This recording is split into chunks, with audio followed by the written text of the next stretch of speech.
وزیر اعظم شہباز شریف نے کہا ہے کہ ایران اور امریکہ کے درمیان معاملات درست سمت میں آگے بڑھ رہے ہیں، جس میں فیلڈ مارشل سید عاصم منیر نے اہم کردار ادا کیا۔ بیجنگ میں تقریب سے خطاب کرتے ہوئے انہوں نے کہا کہ پاکستان نے خلیجی بحران کے حل کے لیے مخلصانہ ثالثی کی، جبکہ فیلڈ مارشل عاصم منیر نے تہران میں ایرانی اور امریکی قیادت کے درمیان رابطے استوار کیے۔ وزیر اعظم نے چین کے ساتھ 75 سالہ سفارتی تعلقات کو سراہتے ہوئے خطے میں امن اور استحکام کے لیے مشترکہ تعاون جاری رکھنے کے عزم کا بھی اظہار کیا۔ ایران کی پارلیمنٹ نے محمد باقر کلیاباف کو ایک بار پھر اسپیکر منتخب کر لیا ہے۔ ایرانی نیم سرکاری خبرساں ایجنسی فارس کے مطابق یہ انتخاب آج پیر کے روز عمل میں آیا۔ محمد باقر کلیاباف اس وقت امریکہ کے ساتھ جاری اہم مذاکرات میں بھی ایران کی نمائندگی کر رہے ہیں، جبکہ انہیں ایرانی سیاسی اور سفارتی حلقوں میں بھی ایک بااثر شخصیت تصور کیا جاتا ہے۔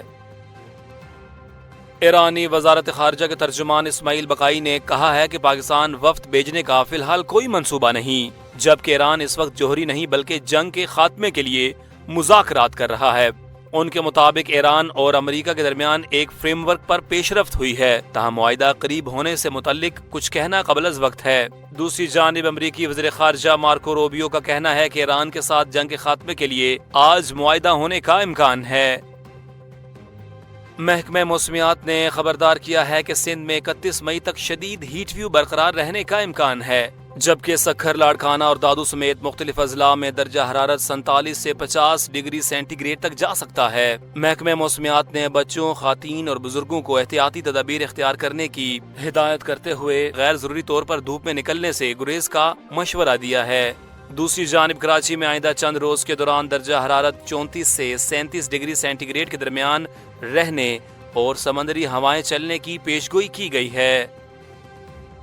دنیا بھر سے آئے ہوئے لاکھوں عازمین حج نے مناسک حج کا آغاز کرتے ہوئے خیموں کے شہر مینا کا رخ کرنا شروع کر دیا ہے، جہاں لبیک اللہم لبیک کی صداؤں سے روح پرور ماحول قائم ہے۔ حجاج کرام آج مینا میں قیام کریں گے، جبکہ 9 ذی الحج کو حج کے سب سے اہم رکن وقوف عرفہ کی ادائیگی کے لیے عرفات روانہ ہوں گے۔